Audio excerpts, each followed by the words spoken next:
স্পর্ধা তোমার হয়েছে মোহনলাল। এই স্পর্ধা তোমার হয়েছে মোহনলাল।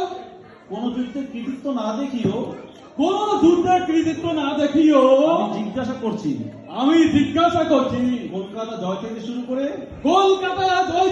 করে পূর্ণিয়া বিজয় পর্যন্ত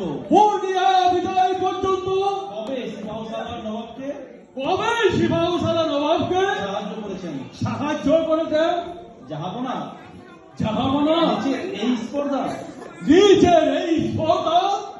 নিজ পদস্থ কর্মচারীদের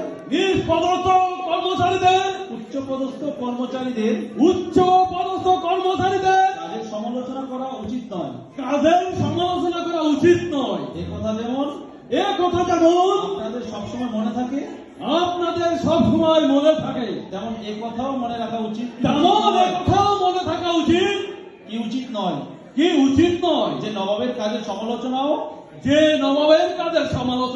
সবসময় শোভন নয়। এ রাজ্যের সকল প্রধান সেনাপতি আমি বৈশরাজা মনে করেছেন নবাব একেবারে অসহায়। সিংহাসন রক্ষা তো নয়, আত্মরক্ষার শক্তিও তার নেই।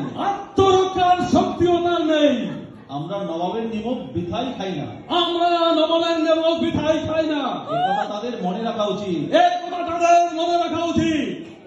এইসব অর্বাচীনকে দিয়েই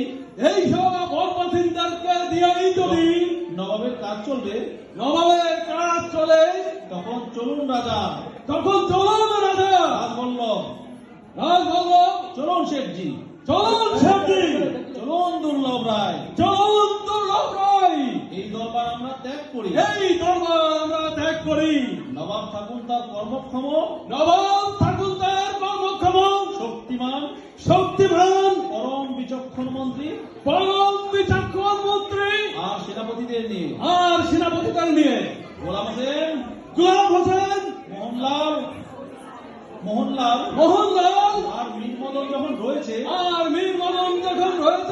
তখন আর ভাবনা কি? চলুন দাঁড়ান।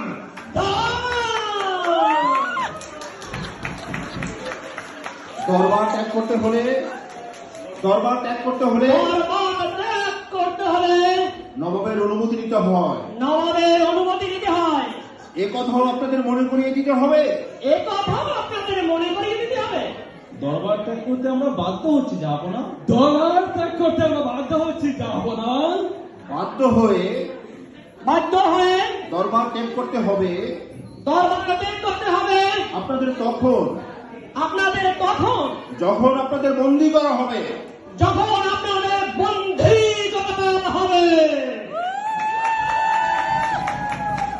মুন্সিজি সিপাহসালার কাছে ওয়াটস যে পত্র লিখেছেন সেই পত্র দিন। সেই পত্রটি